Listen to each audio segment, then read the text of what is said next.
Mga tao nga angay likayan para mas nindot ang 2026.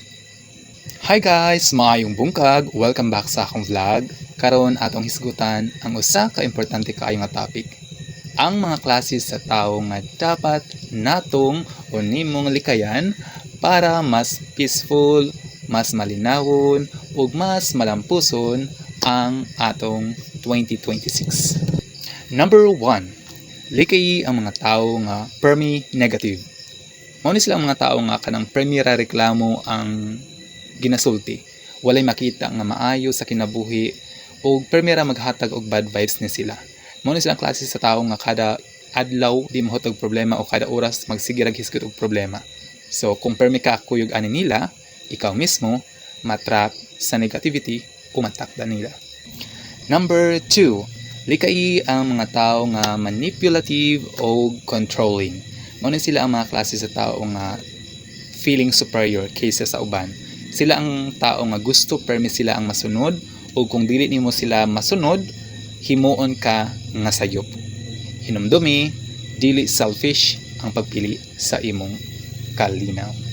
Number 3. Likayi ang walay respeto nimo.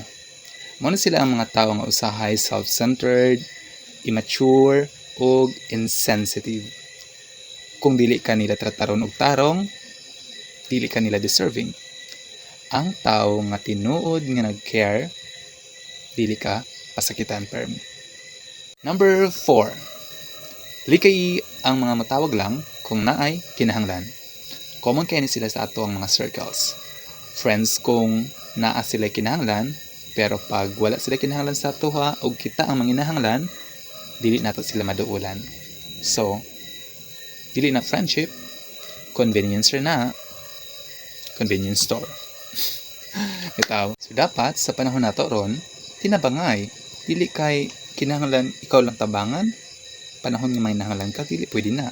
Dapat tinabangay, vice versa, para nga mas happy. O number 5. Likayi ang chismoso o drama maker. Mao na sila ang klase ng mga tao nga ginatawag nato nga marites. Common kay sila sa atong neighborhood o community. So, mao na sila ang kusog manglibak, mang daot og isikat tao labi na silingan.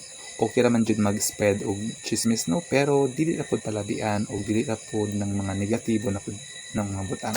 So, angin nato ni silang likayan kay makakos ni sila og negativity sa atong kapalibot ug sa uban. So, mao na siya.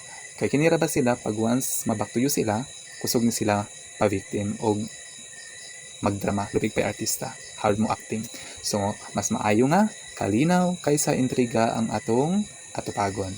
Protect your peace. So, sa 2026, piliya ang mga tao nga makahatag og klaro, kalipay og kaayuhan sa imong kinabuhi. Surround yourself with supportive people nga respetado ka o ganahan sila nga molambo ka. Remember, kung kinsa imong kuyog, mao pud imong padulngan. Salamat sa pagtan-aw, hinaot makatabang. See you next vlog.